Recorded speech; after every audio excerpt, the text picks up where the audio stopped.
I had spent 17 years beside this man through hurricanes, heartbreak, and the kind of quiet Tuesday dinners that make a life. But that morning I walked out of Vanderbilt Hospital and knew with a terrifying stillness that I might be walking away from him forever. And then, just as I reached the courtyard gate, I heard them. Two nurses on break. One of them said 6 words that stopped my heart cold.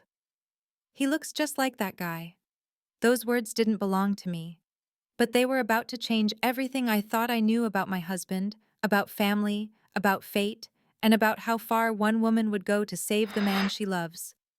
Before we continue, please subscribe to the channel and let us know where you're listening in the comments. You won't believe what happened next. I had spent 17 years beside this man through hurricanes, heartbreak, and the kind of quiet Tuesday dinners that make a life. But that morning, I walked out of Vanderbilt Hospital and knew with a terrifying stillness that I might be walking away from him forever. And then, just as I reached the courtyard gate, I heard them. Two nurses are on break. One of them said 6 words that stopped my heart cold. "He looks just like that guy." Those words didn't belong to me, but they were about to change everything I thought I knew about my husband, about family, about fate, and about how far one woman would go to save the man she loves. There's a kind of silence that exists in hospitals. It's not peace, it's weight. The hush of fear held too long. The waiting rooms breathe with it. Hallways hum with it. And if you've ever sat next to someone you love watching machines do the work their body no longer can, then you know the sound I mean. It's the sound of time running out. Daniel was in room 417. I had memorized every creak in the linoleum floor on the way there, every painting on the walls, every face that looked away when our eyes met. You learn to stop hoping for eye contact when your loved one is in the ICU. People avoid you the way they avoid mirrors in the dark. He had been a man of strength. Not loud strength, never that. Daniel's power lived in his steadiness, in the way he'd finish my sentences with one raised eyebrow, in the way he built things with his hands like he was arguing with the wood and always winning. The man could make a coffee table feel like it had a soul. I met him in a moment I wasn't supposed to. A night out I had almost skipped. A dusty cafe with burnt espresso and creaky floors. And then he walked in covered in sawdust carrying a bag of screws and asked if he could sit at the empty chair across from me. We talked for hours. About everything and nothing. How he hated olives but loved peach cobbler. While I was studying pediatrics and he made chairs by hand. That night didn't end with a kiss. It ended with a shared silence and the kind of eye contact that lingers under your skin. I walked out of that cafe and knew somehow I had just met the man who would change my life. Years passed, and he did. In the best ways. He changed the way I measured time, not in minutes but in memories. He proposed to me with a hand-carved ring box and a voice that trembled only slightly. I said yes, even though I already belonged to him long before that. Our home was small, wood-framed, imperfect, and alive with the marks of Daniel's hands. He built shelves like others wrote poetry thoughtfully, precisely, lovingly. On our first anniversary, he gave me a rocking chair made from walnut. He didn't wrap it. He just placed it on the porch and waited for me to notice it. When I did, I sat down and cried. Not because it was beautiful, but because it was him. Because in every joint, every polish, every creak of the wood, I felt seen. We tried to have children. We tried and waited and cried. I took hormones that twisted my body into someone I didn't recognize. We whispered names into the darkness and tried not to notice the silence that answered. 2 failed rounds of IVF. 1 miscarriage I never told my mother about. The 3rd attempt, my body didn't even respond. The doctor said I'm so sorry, and I nodded like I was hearing it for the first time. Daniel held me every time. Held me like he was catching falling glass. One night I sobbed into his chest and said, "You deserve a wife who can give you a family." And he pulled back, lifted my chin, and looked at me the way you only get looked at once in your life, like he would break the world in half just to keep you whole. "I married you," he said. "Not a future, not a promise. You. You are my family." And I believed him. I still do. But no love, no matter how deep, can outrun biology. 6 months ago, Daniel started coming home early. He said the light hurt his eyes. Then he said he was cold all the time, even in July. One morning, he nicked his hand while shaving and the blood didn't stop. It just kept coming, stubborn and thin. I made the appointment. I drove him to the clinic. I held his hand during the blood draw. And then I watched the color drain from the doctor's face when she read the results.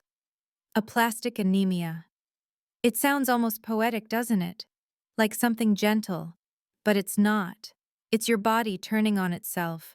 It's the marrow, your most hidden strength, shutting down. It's a slow vanishing act from the inside out. He needed a transplant. He needed family. But Daniel had none. Abandoned at birth. Foster homes that sheltered him but never loved him. No siblings, no medical records. He was a question mark in human form. And now that mystery could cost him his life. We joined the registry, of course. But the odds weren't in our favor. The doctors tried not to look hopeless when they spoke to me. But they failed, and I noticed. I didn't tell Daniel everything. I couldn't. I watched him pretend to be okay every morning. I watched him tie his hospital gown like it was just another Sunday chore. And I watched him pray quietly at night thinking I was asleep. Not for himself, for me. He thought he was leaving me. I thought I was losing everything. It was not the same grief, but it rhymed. That morning, I left the hospital room because I couldn't breathe. The walls were too clean. The light is too sterile. I needed air that hadn't been filtered through tragedy. I sat on the bench outside. The dogwoods were blooming and I hated them for it. Their petals fell like confetti for a party I wasn't invited to. And then I heard it. "Looks just like that guy." I turned my head without meaning to. Two nurses, both in scrubs, sipping iced coffee, flipping through their phones. They didn't know I was listening. They didn't know they were speaking into a broken heart. Out in Pine Hollow, one of them continued. "I swear he could be his twin." And that was it. They walked away, gone in a minute. But they had left behind something I hadn't felt in weeks. Hope. Wild, irrational, impossible hope. I clutched it like a woman drowning clutches driftwood. Pine Hollow. I remembered it. A quiet town. Just a dot on a map 2 hours east. I'd been there once for a community rotation. And now, maybe, just maybe, someone there held the key to saving Daniel. That night I couldn't sleep. I sat by his bed and whispered promises I hadn't figured out how to keep. The next morning I called out of work, filed for emergency leave, packed a bag and told no one. I didn't want to tell Daniel. What if it led to nothing? What if I returned with only silence? I drove east with nothing but his photo on my phone and a prayer that had no words. The road twisted through forests, past gas stations, into farmland. The sky opened wide, pale blue, too big for how small I felt. And when I saw the wooden sign, "Welcome to Pine Hollow," I pulled over and cried for 5 full minutes before I could breathe again. There is a moment in every story where everything turns. You don't know it when you're in it. You only know after. But as I stepped out of the car and into that town with Daniel's photo trembling in my hand, I think some part of me already knew the world had just tilted on its axis. The general store sat at the heart of Pine Hollow like it had been there forever. Weather-worn siding, faded signage, a wooden bench by the door where two old men sat arguing about whether spring was early this year or late again. I walked in with Daniel's photo clutched in my palm, heart thrumming in my ears like a second heartbeat. The bell above the door jingled and no one looked up, as if new faces weren't remarkable here. I stepped to the counter. The man behind it had a kind face, soft blue shirt, tucked into jeans that had seen more sun than washing machines. "Morning," he said. I tried to smile, but it came out crooked. "Hi, I'm looking for someone." His brow lifted politely. "Don't know his name. But someone told me he might live around here. They said he looks exactly like this." I turned my phone around and held it out to him, Daniel's picture filling the screen. A photo I'd taken 6 months earlier. His eyes crinkled with laughter, holding up a mug with the words, "This might be wine." It had been water, but we were tired and he had been trying to make me laugh. The man squinted. Then something shifted in his expression. "Well, I'll be," he said. "That's Luke Henderson. Lives out past the cornfields. County Road 6. You'll see a red mailbox with peeling paint. That's his place." "Are you sure?" My voice felt far away. He nodded slowly. "Hard to mistake a face like that. Luke keeps to himself mostly. But that's him all right." I thanked him, and I think I ran, not walked back to the car. The rain began then, soft and misty, clinging to the windshield like doubt. County Road 6 wasn't a road. It was a ribbon of cracked asphalt winding through bare fields and bent trees. My tires crunched over gravel patches. I drove past an old scarecrow, its hat hanging sideways like it had seen better harvests. Then the mailbox appeared, faded red letters peeling. Henderson. I parked, stared at the house behind it. It looked tired, the way Daniel had looked when he first got sick, weathered and standing only because it didn't know how to fall. I got out. The porch creaked beneath my shoes. I knocked, once, twice. The door opened and time collapsed. He looked like Daniel, not just similar, uncannily, impossibly alike. Taller, maybe. His shoulders were broader, his hair a little longer, messier. But the eyes, they were Daniel's. Same hue of stormy ocean, same depth, same sadness he tried to hide when he was hurting. "Can I help you?" His voice was cautious. I held out my phone again. "This is my husband. His name is Daniel Carter. He's dying. And someone told me, you look just like him." He stared at the image. The seconds stretched long and silent. The screen reflected in his eyes like a memory half remembered. He didn't speak, didn't blink. Then he whispered almost to himself, "Well, I'll be damned. Do you know him?" I asked. My voice trembled and I hated it. "I don't," he said. But he paused, dragged a hand through his hair. "Come in." The inside of the house was quiet. Not sterile like the hospital. It smelled like coffee and oil and something vaguely like cinnamon. A cat darted out from under the table. Mismatched chairs. A bookshelf half built. On the wall, a photograph of a woman I didn't recognize holding a boy who couldn't have been more than 5. Luke pointed to it. "That's our mother," he said. "She had a lot of kids, all different dads. None of them stuck around. I was number 4. And Daniel?" I asked. He sat across from me, his face changed. There was a baby boy. I remember her saying she wasn't keeping him. Signed the papers at the hospital and left. I was too young to do anything. I never even knew his name. My breath caught. My hands gripped the edge of the table. Daniel never knew his parents. Grew up in the system. No family, no medical history. He always thought he was completely alone. Luke nodded slowly. His voice was low, steady. So did I. We sat in that stillness time, curling around our feet like fog. "He needs a transplant," I said. "He's got aplastic anemia. His body's shutting down. He needs a donor. We're out of time." I didn't know what I'd find coming here. I had to try. Luke didn't ask for medical records. He didn't ask for proof. He stood. "Where is he, Vanderbilt?" I said. "It's 2 hours from here." He grabbed his keys off a hook. "Then what are we waiting for? You'll take the test?" I asked. He looked at me with those same ocean-colored eyes. "If he's my brother, he's my blood. And if I can save him, of course I will." On the drive back, the rain turned heavy. The sky darkened. Luke followed in his truck taillights glowing red through the mist. Every few miles I'd glance in the mirror just to make sure he was still there. Still real. Still coming. When we arrived at the hospital, the receptionist asked if we were family. I nodded. "Yes," I said. "He's Daniel's brother." I expected to be corrected. Expected someone to raise an eyebrow. But no one did. They just nodded and handed us a clipboard. The test didn't take long. Swabs, blood work, a signature, then the weight. The doctor told us it might take a couple of days to process the match. Luke didn't leave. He slept in the chair beside Daniel's room even though hospital policy said he couldn't. No one argued.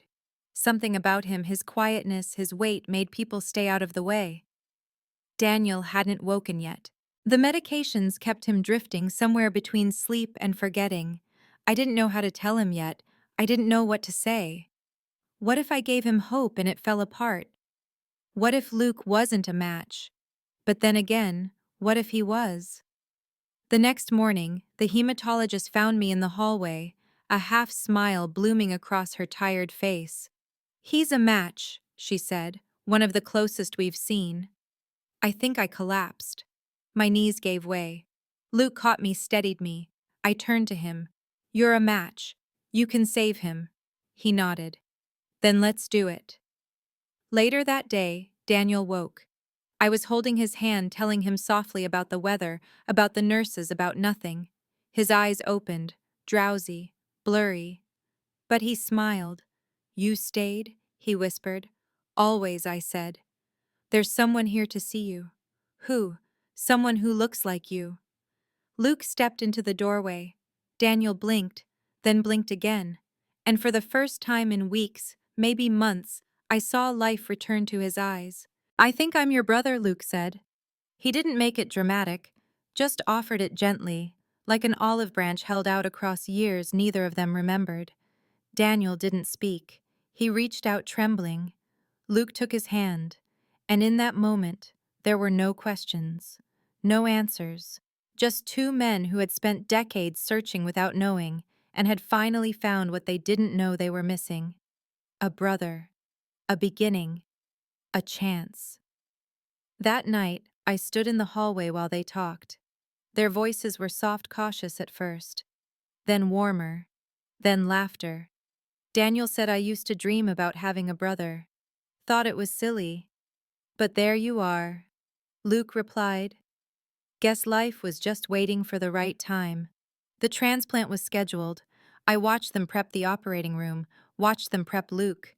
He joked with the nurses, said he hadn't been poked this many times since high school vaccinations, but his eyes stayed locked on Daniel the entire time. "He's gonna be okay, right?" he asked.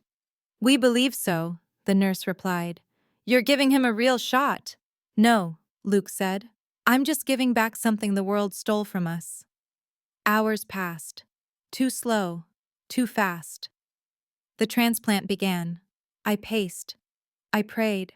I pressed my hand to the rocking chair he'd promised to rebuild when he got better. And I waited.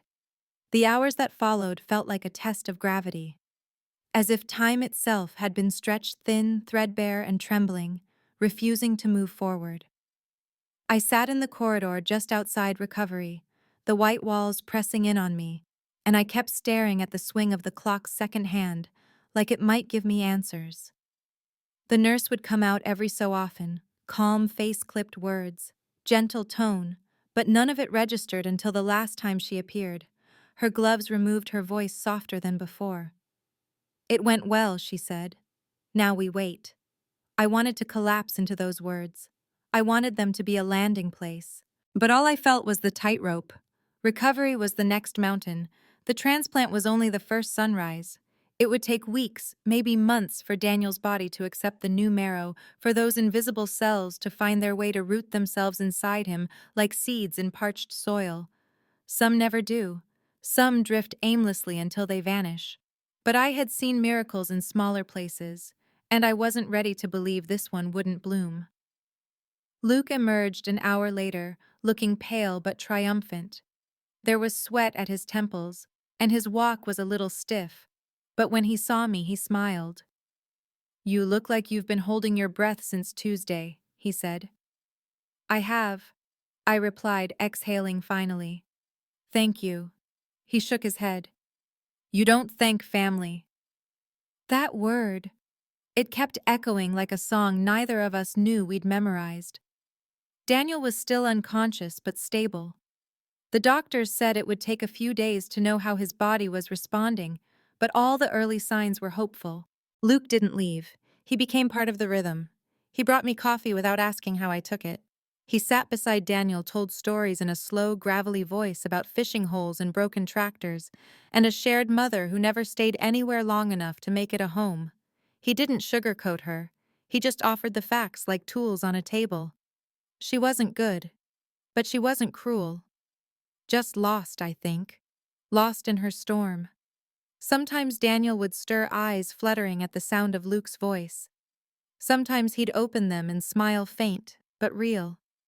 One evening, when the sky outside burned gold and pink like it couldn't decide which to be, Daniel finally spoke more than a whisper. He looked at Luke, his brother, and said, "I didn't know what it meant to miss someone I'd never met. Until I met you." Luke swallowed hard, nodded once, and simply replied, "Me too." We learned to count progress in inches. One morning, Daniel sat up unassisted. Another day, he asked for toast instead of hospital broth. His cheeks, once so hollow, began to fill in. His voice, that gentle baritone I knew better than my reflection, began to stretch and steady. The doctors were cautiously optimistic. The marrow was grafting. The numbers were moving in the right direction. One of them said, "He's turning the corner," and I nearly cried just hearing the phrase. When he was well enough to sit beside the window, Daniel asked me to tell him everything. So I did. I told him about the bench, about the overheard sentence, about driving to Pine Hollow with nothing but desperation and a photo. He listened quietly, his fingers tracing mine, like he was memorizing each ridge, each line all over again. When I told him about Luke opening the door, about the photograph on the wall, about the smell of cinnamon and sawdust, Daniel closed his eyes. "All this time," he whispered, "I thought I was a dead end."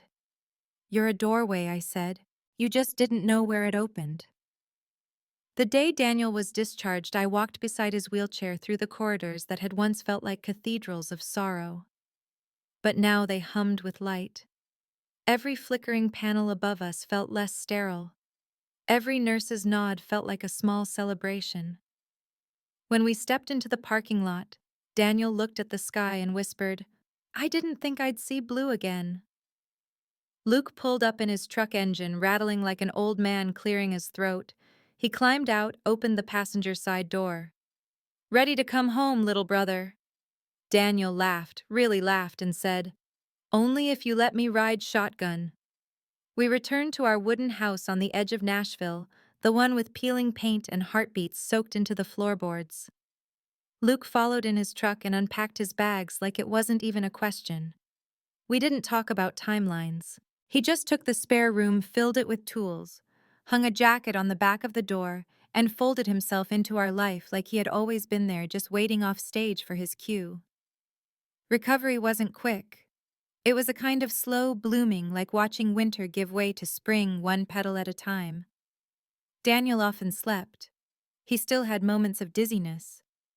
But the marrow was holding. His blood counts rose like a tide inching toward shore. And every week he walked a little further, spoke a little louder, smiled a little longer. Luke became his shadow in the best way. They built a birdhouse together one Sunday afternoon, their laughter ringing across the backyard like music. Daniel would lean on him when his legs felt weak. Luke would fetch him water, never needing to be asked. And sometimes when I walked into the room, I'd catch them looking at each other with quiet awe, like mirrors finally meeting their reflections, after a lifetime of wondering if they were real. There was one night, maybe a month after the transplant, when the three of us sat on the porch in silence. The air was thick with the smell of honeysuckle and fresh-cut grass. Daniel was wrapped in a blanket, Luke cradling a mug of coffee, and I had my head on Daniel's shoulder. We didn't speak for nearly an hour. And it was the most sacred conversation I'd ever had. "I used to think family was something you earned," Daniel said eventually, "something you had to build piece by piece. But sometimes, it finds you." Luke nodded. "Sometimes it just waits until you're ready. Or until you need it most," I added. The days rolled on. Daniel returned to his workshop, slow at first, sanding more than sawing, measuring more than cutting. But his hands remembered. His mind remembered. The rhythm of creation returned to him like a favorite song. One evening, he called me out to the garage. A new rocking chair sat in the middle of the room. Sleek walnut hand-carved the arms shaped to cradle. "For you," he said. "It's not perfect." I sat in it and it creaked softly beneath me, like it was already whispering stories. "It is," I said. "It's perfect." Luke stood in the doorway watching us. He smiled, then looked away like he didn't want to intrude on the stillness. But I stood up, walked over, and wrapped my arms around him. "You're part of this now," I said. "Part of everything." We started new rituals. Sunday dinners became sacred. Luke brought sweet potatoes roasted in maple. Daniel grilled when he could. I made lemon pie the way my grandmother taught me, with too much zest and just enough sugar. We played cards, told stories. Sometimes we sat in silence, letting the ordinary moments braid themselves into memory. One morning, I caught Daniel staring at the old pocket knife Luke had given him, a small rusted thing with their father's initials carved into the handle. Daniel ran his fingers over the grooves like they were braille. "It's strange," he said, "to feel tied to someone you don't remember. But this feels like history, like proof that I came from somewhere." "You came from love," I said, "and you gave it back. That's the only history that matters." We began planning a trip to Pine Hollow. Daniel wanted to see where Luke had grown up, wanted to sit on that old porch, visit the general store, walk the streets that had unknowingly carried his brother all these years. I packed sandwiches and juice boxes and Daniel's backup meds.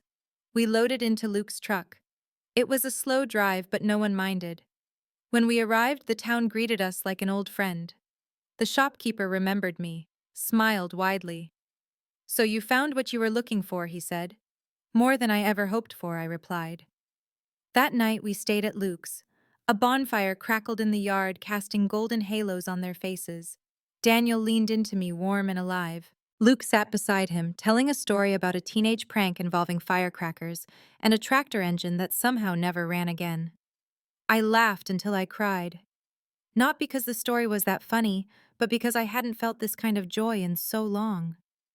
As the flames burned low and the stars scattered above us like spilled salt, I realized something: we hadn't just survived. We had transformed. The story I had thought would end in a hospital room didn't end there. It unfurled. It grew. It became something else entirely. A story of rescue, of reunion, of rebirth. And it wasn't over. The fire that night in Pine Hollow burned low, but its glow seemed to reach into the cracks of us, warming what the cold days before had tried to break. I sat between them, the man I married and the brother he never knew he had, and for the first time in what felt like lifetimes, I let myself feel something deeper than relief. It wasn't just that Daniel had survived. It was that we had stepped into something bigger than survival, something like grace. Luke passed Daniel a second blanket, then tossed another log into the fire. Sparks jumped like startled birds, briefly catching the sky. Daniel stretched his legs with a wince, the slow stiffness of healing still owning pieces of him. But there was color in his face now. Real color. Warmth. The kind of warmth that belongs to the living, not the waiting. "Do you remember anything?" Luke asked quietly, not looking directly at him. About before, Daniel shook his head. "Not really. Flashes, maybe. The smell of antiseptic. A woman's voice calling me sweet pea. But it might have just been a nurse. Everything before age 5 is shadows. I used to make up stories, pretend I was born in a lighthouse, or a cabin by a river. It was easier than admitting I didn't know where I came from." Luke took a breath like he was about to say something, then changed his mind. "That's the thing about men like them. They don't always say everything. They live in gesture, in effort, in silence that means something. But the silence between them that night wasn't empty. It was full of recognition. You can find someone and still be learning how to hold them. And they were both still figuring it out. The next morning I woke before either of them. The house was still, sunlight slicing in through wooden blinds like golden threads, sewing the room together. I walked outside barefoot, the grass wet and honest beneath me, and looked at the town that had changed our lives with a single conversation overheard in a hospital courtyard. It had been months since that day, and yet it felt like no time had passed, and all the time in the world had passed all at once. That's what trauma does. It warps clocks, compresses years into seconds, and stretches seconds into eternities. You never really go back to who you were before. You rebuild, or maybe you resurrect. We stayed in Pine Hollow longer than planned. A few days turned into a week. Daniel wasn't in a hurry, and neither was I. Luke taught him how to sharpen a blade the way their father had taught him. Daniel showed Luke how to marinate chicken in rosemary and lemon the way my grandmother had passed down to me. They swapped stories like old boots, worn, useful, still standing.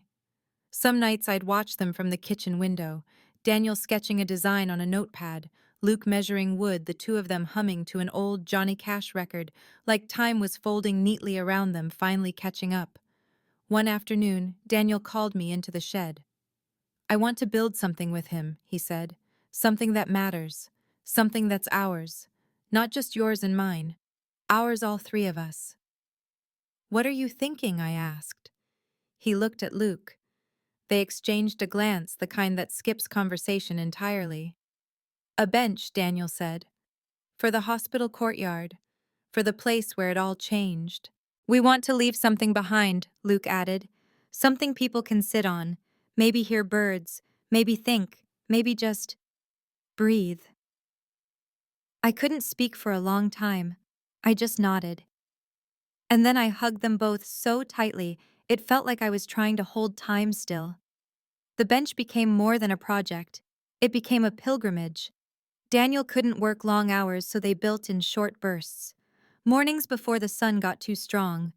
Afternoons shaded by the shed roof. They chose cedar, strong, fragrant, weatherproof. Luke carved the arms with a pattern of interlocking leaves. Daniel inlaid a strip of walnut across the backrest. And in the center beneath where a spine would rest, they carved a sentence. "This is not the end." It took them 3 weeks. I watched every moment. Every laugh, every small frustration, every exchange of tools is like a ritual. Healing lives in effort, not ease. And this was healing in motion. When the bench was finished, we rented a truck. The hospital had already approved the donation. They hadn't needed convincing. The story had made its rounds: the transplant, the long-lost brother, the miracle of a match. People like stories that feel like fables. And sometimes life gives you one that is. The day we brought it in, the courtyard was quiet. Early spring. The dogwoods were blooming again, the same ones that had watched me cry into the sleeve of my coat while my husband lay dying just behind those walls. Daniel ran his hand along the grain. Luke wiped dust from the carved sentence. "Let's set it here," Daniel said, pointing beneath the tree, "where the light lands at noon." I took a photo of them from behind, both men kneeling, steadying the legs of the bench like midwives helping something new be born. When it was finally upright, Daniel sat down first. Slowly, carefully. Then Luke joined him. I stood across from them, letting the moment print itself into me. That bench will be there long after we're gone. And maybe someone else will sit there on a hard day, or a good day, or in between, and maybe they'll feel less alone, and maybe that's enough. We went home to Nashville after that, back to our creaky floors and cluttered kitchen drawers, back to the porch where the first rocking chair still waited and the new one rocked beside it, welcoming me like an old friend. Daniel's hair had started to grow back. It curled slightly at the base of his neck, soft as moss. He began drawing again, plans for a new table, a nightstand, maybe even a cradle. "Just in case," he said once, catching my eye. "Just in case the world surprises us again." I smiled, but inside I didn't hold my breath. I had learned the hard way that hoping is not always the same as preparing. But I also knew this: sometimes miracles wear ordinary clothes. One Friday morning, we got a call. A couple we'd met years ago at the fertility clinic, the ones who'd struggled like we had, were moving abroad. They had adopted twin girls 3 years earlier. "They're not doing well with the transition," the woman said. "And We were wondering if you'd ever considered fostering. My heart beat louder than my thoughts. I said I'd talk to Daniel. That night we sat on the porch. The air was warm and the crickets had returned to their orchestra pit. Two girls, I said. 4 years old. Scared. Needing somewhere safe. Daniel looked at the stars. I used to think I wasn't made to be a father, that something about me was missing. He turned to me. But now I think maybe I was just waiting to learn what family meant. I took his hand. So is that a yes? He nodded. That's a yes. A month later they arrived. Two small shadows carrying backpacks too large and stories too heavy. But they looked at Daniel like he was a question they wanted to ask. And when Luke knelt, he offered them each a carved wooden bird he'd made the week before. One of them quietly, bravely smiled. We didn't try to force anything. We just made space. We cooked pancakes, read stories, let them be silent, let them ask. We became their safe place, one slow breath at a time. Daniel built them beds. Luke built them a playhouse in the backyard. I taught them how to braid my hair. They taught me how to be softer than I already thought I was. One evening, one of them climbed into Daniel's lap and fell asleep there. And I saw tears in his eyes, quiet, full, overflowing like spring rain. We were not the same people we had been. We were something more. Something softer. Stronger in the places we'd broken. A family made of accident and grace and second chances. I stood in the doorway that night watching Daniel rock gently in the chair he had made for me, a child curled against his chest. Luke humming softly from the porch rail, and I thought, this is what survival looks like when it becomes something better. A month had passed since the girls arrived, and still I wasn't used to the sound of tiny footsteps tiptoeing down the hallway at night. I wasn't used to the way silence no longer meant loneliness in our house, but instead meant a child had fallen asleep with a book still open in her lap. I wasn't used to how light felt different in every room, how our house had somehow reshaped itself around the rhythm of little voices, sticky hands, whispered giggles. But Daniel, he took to it like he'd been preparing for it all his life without knowing it. He didn't force love, he didn't perform affection, he simply showed up, again, and again, and again. He was there when they refused to eat the crust on their sandwiches, there when one of them woke crying from a nightmare and couldn't find her voice. He sat on the floor and let her crawl into his lap, even when his back ached and his energy was thin. And when she finally whispered, "Daddy, can I stay here?" he nodded like it was the most obvious thing in the world. He didn't need to say it. His whole body answered her yes. Stay. Always. But there was a night quiet, unremarkable on the surface when I came home early and found him on the porch alone. The girls were napping.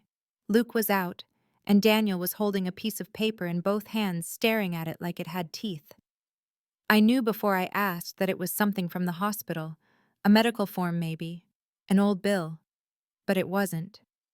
"It's a letter," he said. "I wrote it when I thought I was going to die.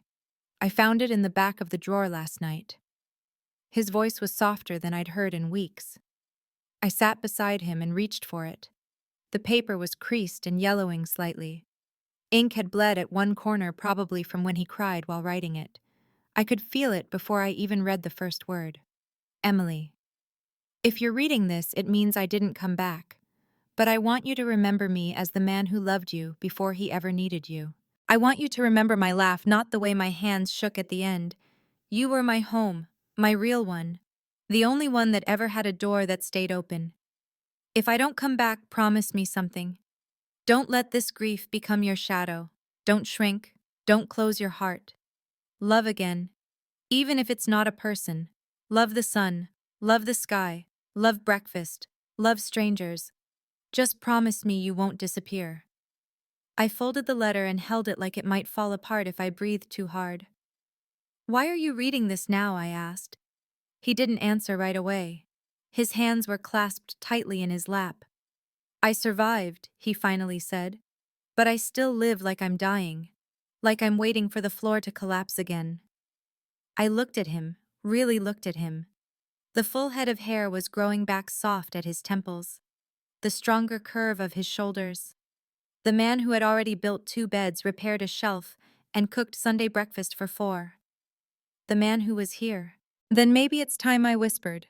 Time to stop holding your breath. Time to come back. What if I don't know how? Then we'll figure it out together. I took his hand. No one expects you to be perfect. They just need you to stay. A week later, we received official confirmation that the adoption paperwork had gone through.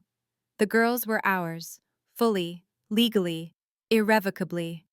I signed the papers with trembling fingers. Daniel signed more slowly, pausing between strokes of his name. When he finished, he leaned back and stared at the page like it was something holy. It's real, he said. We're a family. I touched his cheek. We always were. That evening we hosted a small celebration. Nothing fancy, just streamers taped to the windows, too many cupcakes, and a sign scribbled in crayon that read, "Welcome home." The girls twirled in their dresses, singing made-up songs, and dragging their stuffed animals around the kitchen like honored guests. Luke brought out a box wrapped in old newspaper. "For the girls," he said. "Made these myself." Inside were 2 wooden dolls, hand-carved, one with curly brown hair, the other with braids. Each had a tiny backpack carved into its back. Inside each backpack was a slip of folded paper. On it, in Luke's handwriting, "You don't have to be brave. You just have to be loved." The girls might not have understood it fully, but they clutched those dolls with the kind of grip that children have when they sense something matters. That night, one of them climbed onto Daniel's lap and fell asleep there, thumb in her mouth, head on his chest. He didn't move for over an hour, just sat breathing in sync with her, as if trying to stitch his soul into that moment. Later, when I brought him a blanket, I saw his eyes glistening. He looked at me and said only 4 words. She called me Daddy. There was a different kind of silence in our home now. Not the silence of waiting or grief, but the quiet that comes after you've found something you thought you never would. Peace. Real peace. But healing, I've learned, isn't linear, and it doesn't care about timing. It happened on a Wednesday. The kind of day where nothing feels wrong. Daniel had been dizzy all morning, but he blamed it on low blood sugar. He brushed it off the way men do. Made coffee, helped the girls with their shoes, kissed me on the forehead like always.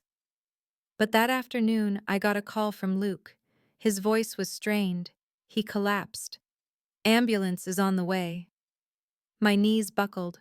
The ground became water. I heard the girls playing in the background. Laughter. So normal. So cruelly normal. I grabbed my keys, shouted something to the sitter, and ran. The hospital again. That damn hallway. That antiseptic air. The same corridor where months earlier I had sat and waited for a miracle. Now I waited for news. The doctor came out, face unreadable. "It's not the marrow," he said. "That's stable. It's his heart." His heart, I repeated as if the word didn't belong in our story. "The body remembers trauma," the doctor explained. "The stress, the immune attack, the exhaustion. It wears down everything, even the parts we thought were safe." He was stable, but weak, fragile. His heart had skipped a rhythm too many. It would take time, and care, and limits. He'd have to slow down, accept help, things he was never good at. When I saw him pale against the pillow again, I thought I'd scream. But I didn't. I walked in, sat beside him, and took his hand. He looked at me, eyes wide with guilt. "I'm sorry," he said. "I should have told you." I shook my head. "You don't have to be strong every second, Daniel. You don't have to carry everything." He blinked back tears. I wanted to be enough for all of you. You already are." The girls visited him the next morning.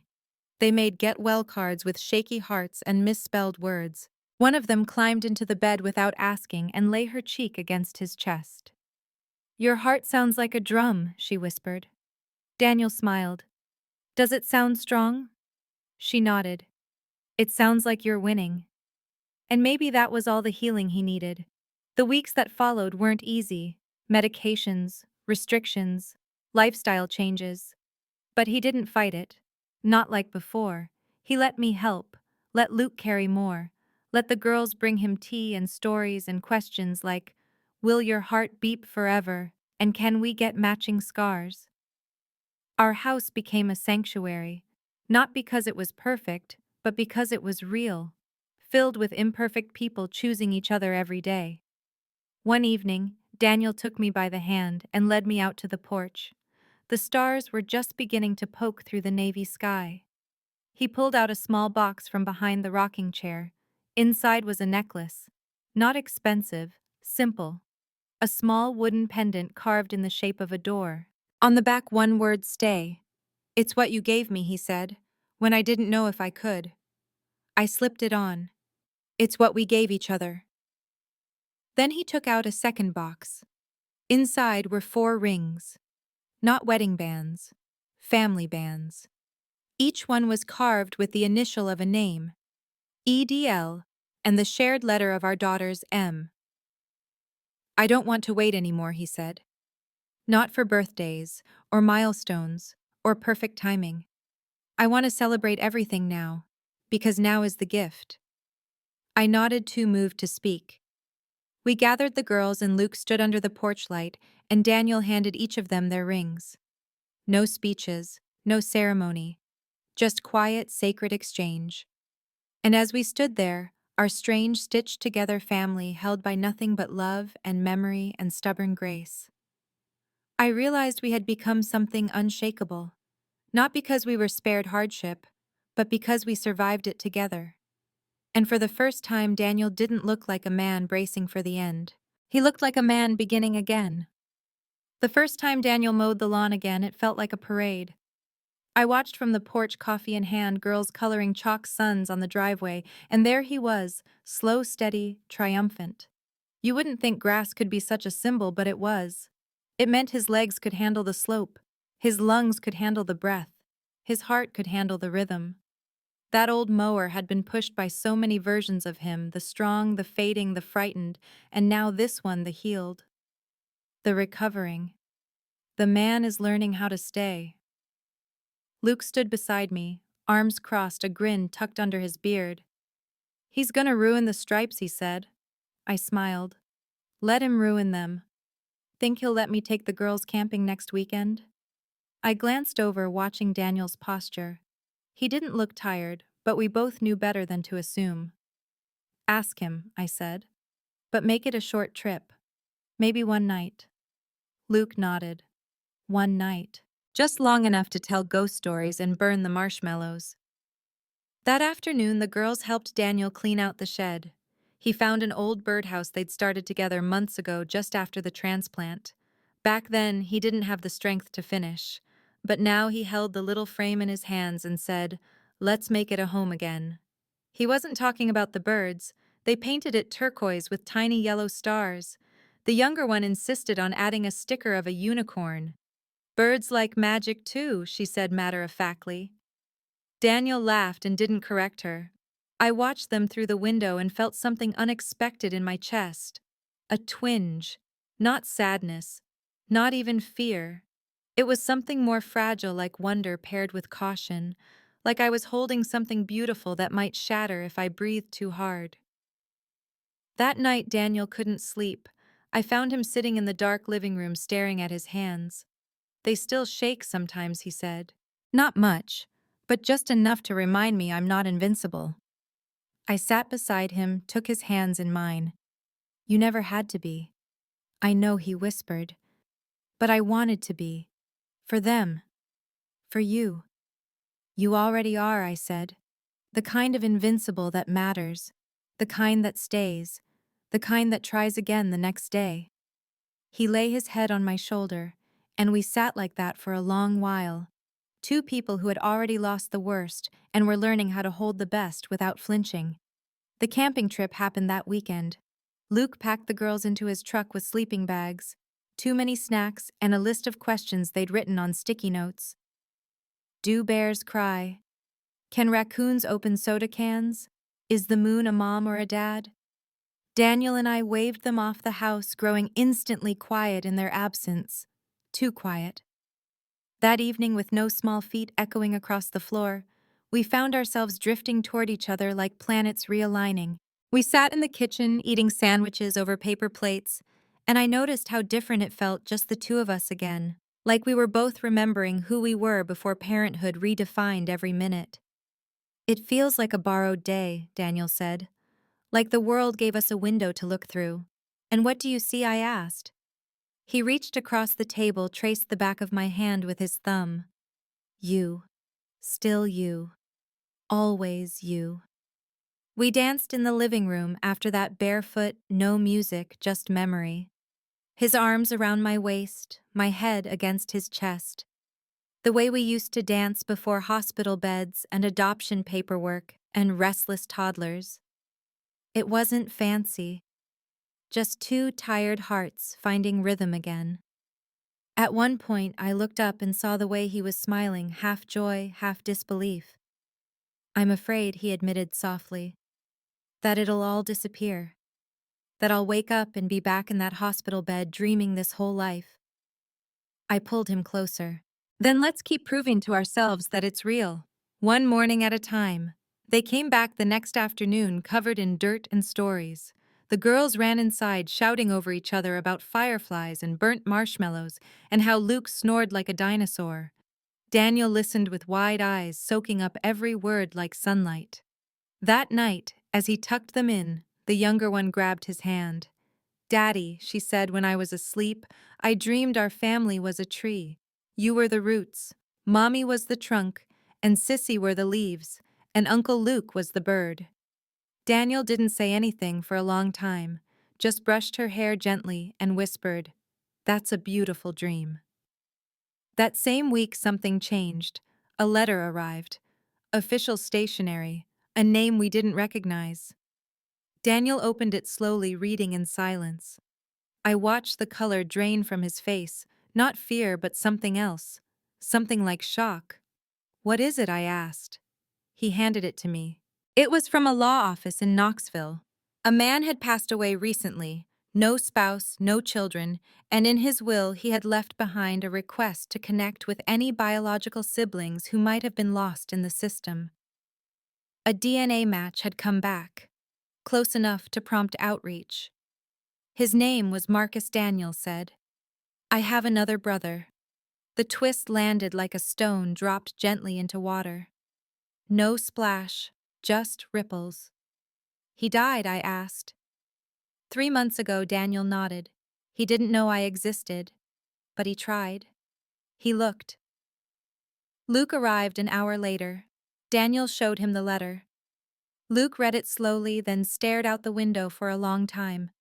We were 3, he finally said. Not 2. Daniel nodded. We'll never meet him, but we'll honor him. Somehow. We decided to take a trip to Knoxville, not to claim anything, just to stand on the ground he once walked. We found the building where Marcus had lived, an apartment above a bookstore. The woman downstairs recognized the name. Quiet man, she said. Loved plants. Had a cactus named Bart. We laughed. Not because it was funny, but because grief sometimes needs absurdity to move through. We walked the city that day like it held echoes. Daniel didn't cry. Not really. But I saw the way he touched things, a rail, a lamppost, a bench, as if reaching for residue. On the way home he said something I'll never forget. There's a part of me I'll never recover. The part that needed to know him while he was still here. But there's another part, newer, quieter, that's grateful he existed at all. I didn't speak, just held his hand tighter than before. That night, after the girls fell asleep, we lit a candle on the porch. No photos, no speeches, just one flickering flame.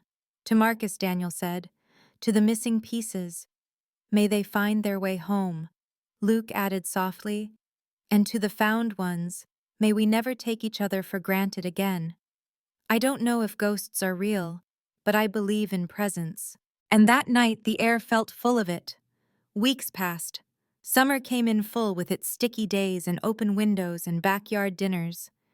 Daniel's health held steady. The girls thrived. Luke started teaching them how to whittle small shapes at first. Stars, hearts, little birds. I watched from the porch as one of them held up a crooked rabbit and beamed. "It's beautiful," Daniel said. And it was. One afternoon, I sat down to write in my journal, the one I had started during the darkest days. But instead of another entry about pain or fear, I wrote just one sentence: "Joy isn't what saves you. It's what teaches you you've already been saved." And somehow, that felt like enough. The invitation came in a cream envelope, tucked under a flyer about a local harvest festival. I almost threw it away. But something about the paper felt different, weighted, intentional. I opened it slowly. It was from Vanderbilt, the hospital. They were hosting a survivors event in the fall, stories of recovery renewal and the unexpected roads people walk back to life. The letter asked if Daniel would be willing to speak. Just 10 minutes, no pressure. I held it in my hands for a long time before showing him. He read it twice, then folded it neatly and set it on the table. "They want me to be a story," he said. "You are," I replied. "You're one that people need to hear. What if I don't know how to tell it? Then we'll write it together." He didn't say yes, not that day, but he didn't throw it away either. In the weeks that followed, he got quieter. Not withdrawn, just thoughtful, like he was walking back through memories he'd boarded up. I'd see him staring out windows, sitting in the garage with an unfinished piece of wood in his lap, running his fingers over its surface like it might speak first. Luke noticed too. "You okay?" he asked him one evening when they were fixing the hinge on the shed door. Daniel nodded. "Just sorting," he said. "Sorting what?" "The things I never said." One night when the house was still, Daniel came to bed later than usual. I was half asleep, but I felt the weight of him sit beside me. "I've never stood in front of a room and told the truth," he whispered. "Not the whole truth. Not the kind that has scars." I turned to him, reached for his hand. "Then maybe this time you let the scars speak." He agreed 2 days later. Quietly. No fanfare. Just a nod and a quiet, "All right." The girls helped him pick his outfit. The older one insisted on a tie. The younger picked socks with tiny red hearts. "So you remember to be brave," she said. He practiced in the garage first, talking to the wall, then to me, then to Luke. The first few times his voice caught on words like transplant match and almost died. But the more he spoke them, the less power they had over him. They became part of the architecture, not the pain, the structure. The morning of the event, he paced in the kitchen while the girls drew pictures to make his speech less boring.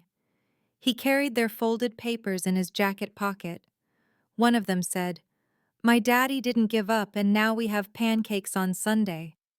The auditorium was modest, rows of folding chairs, a modest podium, soft lighting.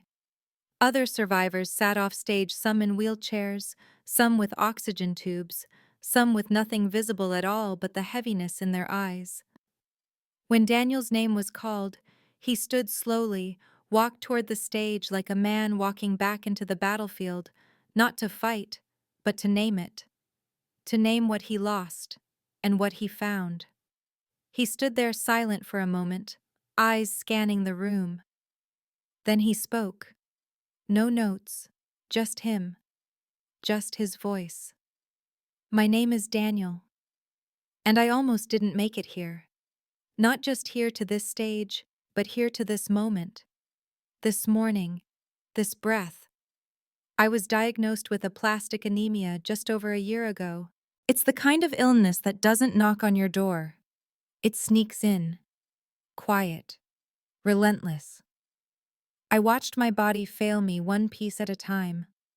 I watched my wife Emily sit beside my bed and smile like she wasn't falling apart. I watched the numbers fall and the hope shrink, and I accepted quietly that I might die." He paused, voice shaking just a little. But then she heard something. In a hallway. 2 nurses are talking. One said I looked like a man from Pine Hollow. That sentence changed my life. He told them the story. The drive, the door, the face that looked like his, Luke, the match, the gift, the brother he never knew he had. I watched from the side as people leaned forward, drawn in by the simplicity of it all, the impossible quiet beauty of it. He ended with this: the body is fragile, but the will to stay when someone gives you a reason that's stronger than any cell. I'm not just here because of medicine. I'm here because someone saw me, and someone stayed. Applause broke like waves, not loud, not theatrical, just real. People wiping eyes, nodding, seeing themselves in his story. Backstage, I held him. He was trembling. "It's done," I whispered. "You did it." "I'm still doing it," he replied. "Every day." That night we went home and found a letter in the mailbox. A handwritten card, no return address. Inside, one sentence: "Your story helped me decide to stay." We never found out who sent it, but we kept it in the kitchen drawer with the girls' drawings and a note from Luke that just said, "Don't forget how far you came." Life didn't suddenly become perfect after that. Daniel still had tired days. The girls still spilled milk and got into arguments about who got the pink fork. Luke still snored through movies and made coffee too strong. But there was a new kind of quiet at night. Not silence, not absence, but calm. The kind of calm that only comes when the worst has already come and passed. One morning I caught Daniel and Luke out in the shed building something new. "It's for the school," Daniel said. "They need a bookshelf." "It's more than a bookshelf," Luke added. "It's a place for stories to rest." I thought about that phrase all day. A place for stories to rest. Maybe that's what we had become, not just a family, but a resting place for stories that once felt too heavy to carry. Later that week, the girls were playing in the yard when the younger one tripped and scraped her knee. She cried. Daniel rushed over, held her close, and kissed her forehead. "It hurts," she sobbed. "I know," he said, "but it won't always." "How do you know?" she asked. He smiled softly. "Because mine used to hurt too. But now they help me walk stronger." That night I stood at the window and watched the house breathe. The lights were glowing softly in the hallway, the soft creak of a rocking chair, laughter in the kitchen. And I thought, we're not just surviving anymore. We're living, deeply, imperfectly, gratefully. And that, I realized, is the true ending of a miracle. Not the day you survive, but the day you stop expecting it to be taken away. The question came on a Tuesday. One of those normal, forgettable days when breakfast dishes were still in the sink and the dog next door wouldn't stop barking. The girls had just come home from school. Their backpacks dropped on the floor like anchors, shoes kicked off in two directions, laughter echoing down the hall. Daniel was at the kitchen counter slicing apples into thin wedges the way they liked. I was folding laundry, humming something half-remembered. Then she walked in. Our older daughter held up an art project made of cardboard glue and glitter that would never quite come off the floor, and asked in a voice so steady it startled me. "Mom, what did my other mom look like?" Everything stopped. Daniel's knife froze mid-air. I blinked, my hands suddenly unsure of the towel they were folding. She wasn't crying. She wasn't even nervous. She was just curious, which was worse somehow, because curiosity has a way of pulling things to the surface we thought we'd buried deep enough. I looked at Daniel. He looked at me. Then I walked to her, knelt and brushed a bit of glitter from her cheek. "Sweetheart," I said softly. "Why are you asking?" She shrugged. "We learned about family trees today. Everyone else drew moms and dads and cousins. I had to make mine from memory. I only had you and Dad and Uncle Luke. But I know there were other people before. I just don't know what to do with them." I wanted to tell her that memory is a strange thing, that sometimes we build families from splinters, and sometimes we inherit entire forests of people we've never met. But instead, I said the truth. "I don't know what your birth mom looked like, honey. They didn't give us pictures. But if I had to guess, I'd say she probably had your eyes.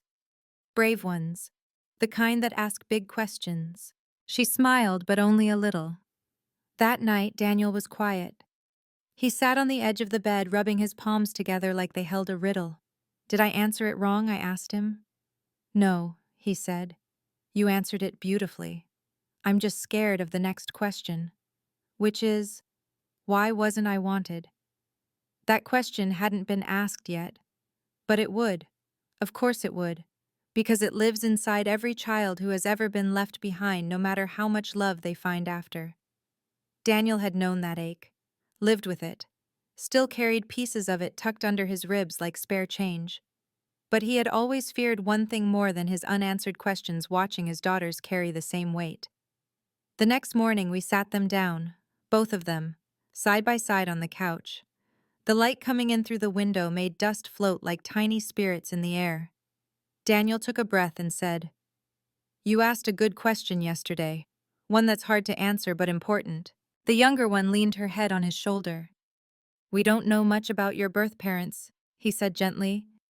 We don't know why they couldn't keep you. But I want you to know something. What they didn't give you. What they couldn't give you doesn't mean you weren't worth loving. It doesn't mean something was wrong with you. It means they were hurting too. And they made a hard choice, I added, one that led you to us. The older one furrowed her brow. But what if I still want to know? Daniel nodded. Then one day when you're ready and when it's safe, we'll help you find what you can. We'll help you carry it. Her eyes filled, but she didn't cry. Okay, she whispered, then added, I'm glad I'm here now. Me too. Daniel said, his voice thick. Me too. Later, after they'd gone outside to play, he turned to me. I thought I'd feel like I failed her, but I don't. What do you feel instead? I asked, like I told the truth, and like she's strong enough to hold it. That weekend we took a trip to the mountains. No reason, just a need to be somewhere quiet, somewhere taller than our worries. We stayed in a cabin with creaky floors and quilts that smelled like cedar. Luke joined us, of course. Bought trail mix no one asked for and told ghost stories too early in the day. We hiked small trails, took our time. The girls collected leaves and sang made-up songs about squirrels. One afternoon we reached a lookout point just before sunset. The sky was brushed in streaks of gold and lavender. The wind hummed like it had something to say. Daniel picked up a rock, flat, smooth, and tossed it gently into the air, catching it. When I was little, he said, I used to imagine the world ended just past the trees. Like if you walked too far, you'd fall off. The girls giggled. That's silly. I know, he smiled. But sometimes when you grow up without answers, your imagination fills in the blanks. And now I asked. He looked around. At the trees. At the mountains. At us. Now I know the world doesn't end. It just keeps going. And so do we. That night we sat by a small fire. The girls curled up under blankets, their heads in our laps. Luke stared at the flames like they held old memories.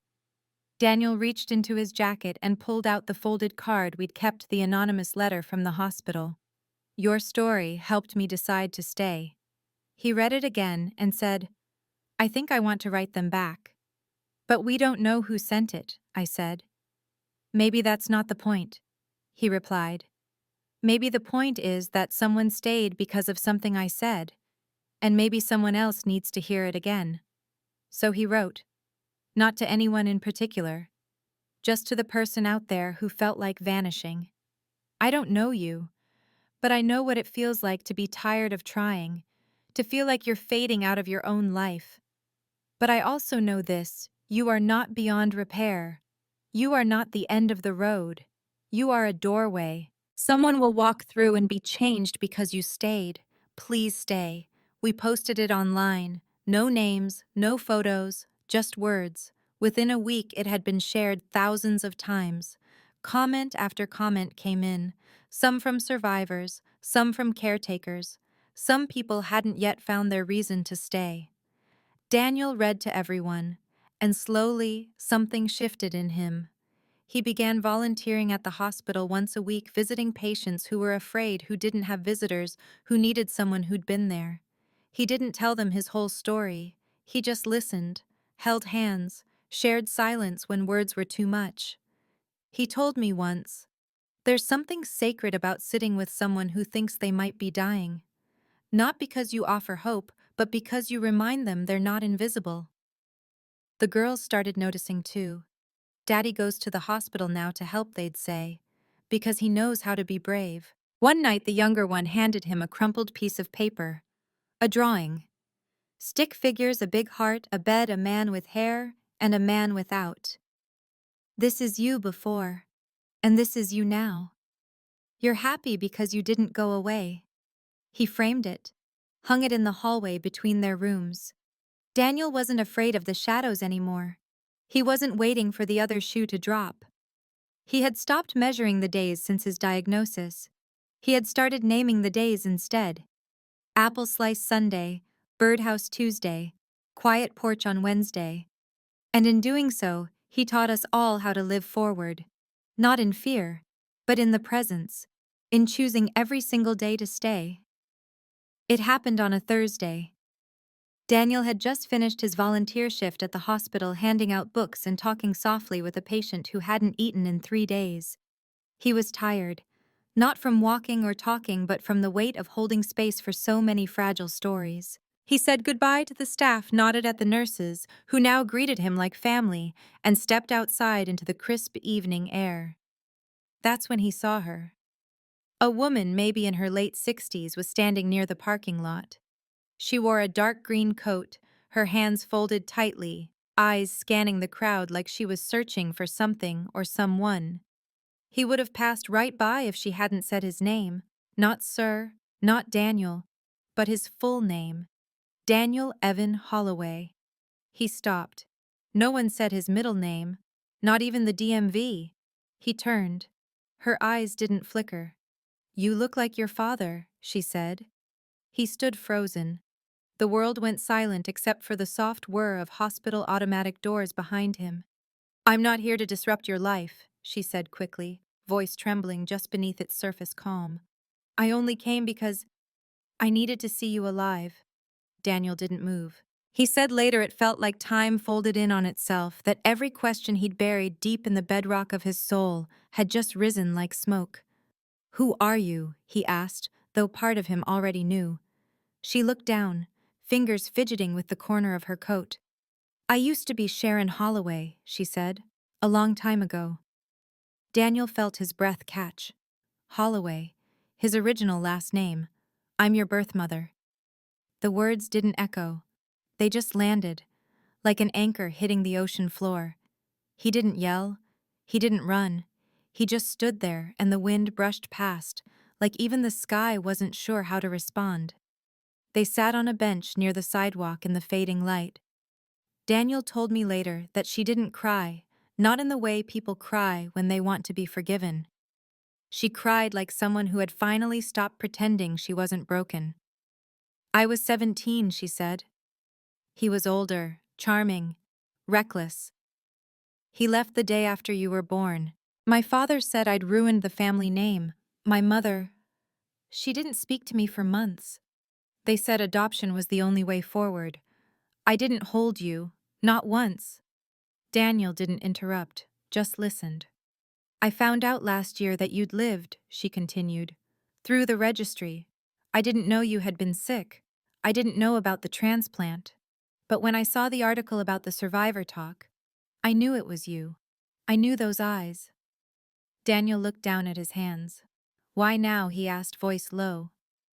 "Because I've spent every year since wondering if you hated me, if I even had the right to want to know you. And then I realized I'd rather be rejected by the truth than keep living in shadows." A long silence stretched between them. He didn't answer right away. Didn't say he forgave her. Didn't say he didn't. He just asked, "Did you name me?" She nodded slowly. "I did. Evan. It means young warrior. I wrote it on the back of the photo they let me keep. I still have it." They didn't speak again for several minutes. Then Daniel stood, nodded, and said, "I don't know what I'm supposed to feel. But I don't hate you." That was all. No reunion hug, No music swelling in the background. Just honesty raw and strange, like opening a wound to let it breathe. He came home late that night. Told me everything. I didn't try to fix it. I just held his hand and said, "Whatever you need to feel you're allowed to." The next morning, he took the girls to school as usual. He packed their lunches, braided hair with clumsy fingers, and kissed their foreheads like he always did. But he was quieter, slower, like he was moving through thicker air. Later, he went to the garage, picked up a half-finished stool he'd been carving, and just sat with it. I watched him from the window, not doing, just being. That evening, he looked at me and said I didn't think I needed answers anymore. But now I have one I didn't even ask for, and it still hurts. I nodded. Sometimes answers arrive long after the questions stop screaming. He smiled faintly. Yeah. And they still leave bruises. That weekend, Sharon sent a letter. No expectations. Just a thank you. She said she'd never reach out again unless he wanted her to. Inside the envelope, there was a photo. Faded. Worn. A hospital wristband and a birth certificate with the name Evan Holloway. And on the back, in barely legible cursive, "For my young warrior, I hope you are kind. I hope you are loved." Daniel read it 3 times before folding it and placing it in a drawer next to the girls' drawings and that one anonymous card from the hospital. He didn't say anything about it for days. Then one night, after the house had gone quiet, he turned to me and whispered, "Do you think love still counts, if it was never spoken?" I answered with everything I had. "Yes," I said. "Yes, it does. Because love isn't always in the saying. Sometimes it's in the surviving." He reached for my hand. We stayed like that for a long time. 2 people sitting in a room where truth had finally arrived, not to destroy, but to reshape. The next day, he took out his journal, the one he hadn't opened since the diagnosis. He wrote one line, "She gave me the name Evan. But life made me Daniel. Maybe I'm both." He closed the book and began again. Daniel passed away on a Tuesday morning. The same kind of morning he used to love, quiet, cool, with just enough light spilling through the curtains to make everything seem like it could still last forever. But time, as we'd learned, doesn't take requests. He didn't suffer. He didn't speak. He just exhaled once, soft as though surrendering a breath he'd held since birth, and then he was gone. The nurse touched my arm gently, said something I don't remember, and then left the room, closing the door behind her like a final sentence. I sat there beside him for hours. No sobbing, no prayers, just silence, deep ocean floor silence. The kind that comes when you're no longer afraid of it. His hand was still warm when I took it, and I whispered, "Thank you for staying as long as you did." Later, after I signed the papers and made the calls, I found the envelope tucked in the drawer of his nightstand. Cream-colored. No name. Inside there was a letter. Addressed to me. "If you're reading this, I guess I had to go somewhere before you. I tried to outstay the diagnosis. Not because I feared death, but because I feared leaving you in the middle of a sentence. But if you're reading this, then maybe it means we reached the end of that sentence, and you're ready to write the next one. So I'll make this short. You saved me. Not from illness, not from death, but from the life I would have lived without you. You taught me how to stand in the truth, how to be still, how to hold someone not because they're broken, but because they're real. Keep telling stories, even the hard ones, especially the hard ones. They keep us tethered. And tell the girls I stayed for them, for every breakfast, every concert, every joke about bedtime. I stayed because love is louder than the clock. I love you. D. I folded the letter and placed it on top of his journal. That night I sat with our daughters and read it out loud. They didn't cry, not at first. They smiled, laughed at how Daniel had called their concerts tiny rock shows. The younger one whispered, he was loud in the best ways, and the older one asked if she could add a page to his journal. "I want to say thank you," she said, "even if he can't read it." I handed her a pen. She wrote slowly, then placed the book on his pillow like it belonged there. The weeks that followed were filled with small things that hurt more than the big ones. Seeing his toothbrush still in the holder, realizing no one else laughed during the credits of movies. The quiet absence of his hand on my back when I made coffee in the mornings. But grief, I learned, doesn't arrive like thunder. It comes in teaspoons, in doorways, in music you didn't ask to hear. And eventually, if you let it, it changes shape. 1 month after the funeral, the hospital invited me back. Not as a patient's wife, but as a speaker. They were hosting a memorial for transplant survivors and donors. Someone had shared Daniel's story, his letters, his talks, his journal entries, and they wanted someone to close the event, to finish the story. I almost said no. But then I opened his last journal, the one we'd started together during his final weeks. On the inside cover, he'd scribbled, "She came back, not for answers, but because love never left." So I stood behind the podium that day. My voice didn't shake. I told them everything. Not the medical things, not the numbers or procedures, but the human things. The way he never once let his illness make him cruel. The way he remembered everyone's name, nurses, janitors, even the guy who refilled vending machines. The way he lived fully, not despite dying but because of it. And at the end, I read the last thing I ever wrote in his journal: "You didn't lose. You changed everything." 1 year later, on the anniversary of his passing, we did something Daniel always wanted. We planted a tree in the backyard. Not a small one, but a strong young maple. The girls picked the spot. Uncle Luke dug the hole. And I read a line from Daniel's favorite poem as we lowered it into the earth. "Let every root remember the hands that planted it." And then we scattered something else into the soil. Not ashes, but pages. Photocopies from Daniel's journal, his first words after the transplant. His letter to the stranger who had once chosen to stay. His notes to the girls. His goodbye to me. Words I realized are seeds, and Daniel had always known how to plant them. The final twist, if you can call it that, came in the form of an email from a woman in Montana. She had read Daniel's letter, the one we posted anonymously years ago. She had been standing on the edge figuratively and literally when she saw it shared on a friend's page. She stayed. She sought help. She survived. And now she was starting a nonprofit for veterans suffering from PTSD.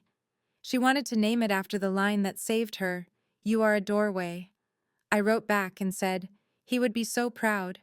He always believed that surviving was an act of service. She replied, "He wasn't just a survivor, he was a lighthouse." And that's when I realized he still is.